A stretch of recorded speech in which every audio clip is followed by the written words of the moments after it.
तो इंतजार खत्म हुआ। राजस्थान की सबसे बड़ी सिविल सेवा परीक्षा आरपीएससी आरएएस 2024 के नतीजे आ चुके हैं और इन नतीजों के साथ ही एक ऐसी कहानी सामने आई है जो वाकई में प्रेरणा देती है। आज हम समझेंगे इस बार के टॉपर की इस शानदार यात्रा को। चलिए शुरू करते हैं।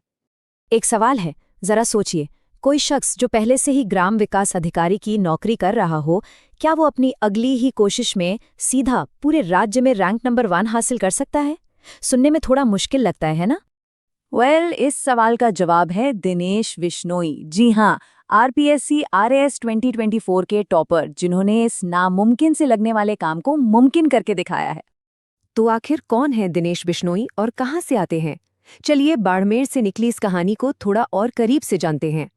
दिनेश बिश्नोई, जिन्हें कुछ लोग दिनेश कुमार भी कहते हैं, राजस्थान के बाड़मेर जिले के धोरीमन्ना इलाके से आते हैं। और देखिए, वहीं से निकलकर उन्होंने पूरे राजस्थान में टॉप रैंक हासिल की है। लेकिन ये रैंक 1 की कहानी कोई रातों रात लिखी गई स्क्रिप्ट नहीं है।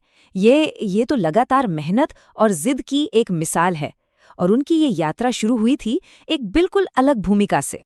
आरएएस टॉपर बनने से पहले दिनेश एक ग्राम विकास अधिकारी यानी वीडीओ के तौर पर काम कर रहे थे। मतलब वो पहले से ही जमीनी स्तर पर गांव में लोगों की सेवा में लगे हुए थे।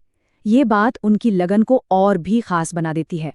और यहाँ से कहानी और भी ज्यादा दिलचस्प हो जाती है। असल में ये पहली बार नहीं था जब दिनेश ने आरएएस परीक्षा में सफलता हासिल की हो। इससे ठीक पहले वाली आरएएस 2023 परीक्षा में उन्होंने 57वीं रैंक हासिल की थी। सोचिए जरा, 57th रैंक! ये अपने आप में एक बहुत बड़ी उपलब्धि है। कई लोगों का तो ये सपना होता है। लेकिन दिनेश के लिए ये मंजिल नहीं थी, ये बस एक पड़ाव था। उन्होंने वहां रुकने के बजाय अपनी रैंक को और बेहतर करने की ठानी और अपनी मेहनत को एक अलग ही लेवल पर ले गए। और उसका नतीजा, खैर, वो तो आज हम सब देख ही रहे हैं।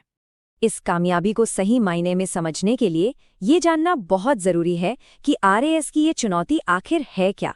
मतलब ये परीक्षा कितनी कठिन होती है। चलिए इसे समझते हैं। देखिए, ये परीक्षा असल में 3 मुश्किल पड़ावों का एक लंबा सफर है। पहला पड़ाव है प्रीलिम्स, जो लाखों उम्मीदवारों की भीड़ में से कुछ को ही आगे जाने देता है। फिर आता है मेंस, जहां आपके ज्ञान की असली गहराई परखी जाती है। और आखिर में होता है इंटरव्यू, जो आपके व्यक्तित्व की परीक्षा है।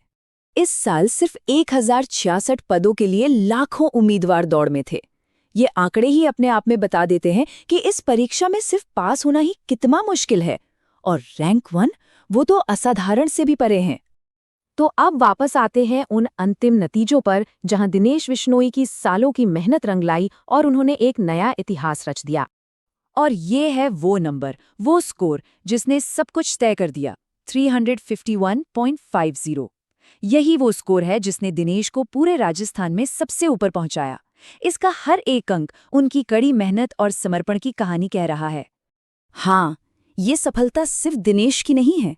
उनके साथ साथ टॉप 20 में जगह बनाने वाले ये सभी होनहार उम्मीदवार हैं, जो आने वाले समय में राजस्थान के प्रशासन की कमान संभालेंगे। तो दिनेश बिश्नोई की कहानी सिर्फ एक रैंक हासिल करने तक सीमित नहीं है। ये उससे कहीं ज्यादा बड़ी है। ये कहानी है जिद की, अटूट संकल्प की और कभी भी हार न मानने वाले जज्बे की। रैंक 57 से सीधा रैंक 1 तक का ये सफर इस बात का जीता जागता सबूत है कि अगर आप लगातार कोशिश करते रहें तो कुछ भी नामुमकिन नहीं है। इस लिस्ट में सबसे ऊपर लिखा ये नाम अब सिर्फ एक नाम नहीं है, ये एक प्रेरणा बन चुका है। यह हमें याद दिलाता है कि मेहनत का फल मिलता जरूर है, बस आपके इरादे पक्के होने चाहिए। तो आखिर में एक सवाल खुद से पूछने वाला है, अपनी लगन और मेहनत को एक ऐसी मिसाल में बदलने के लिए क्या करना पड़ता है जो दूसरों को भी प्रेरित कर सके। दिनेश बिश्नोई की ये कहानी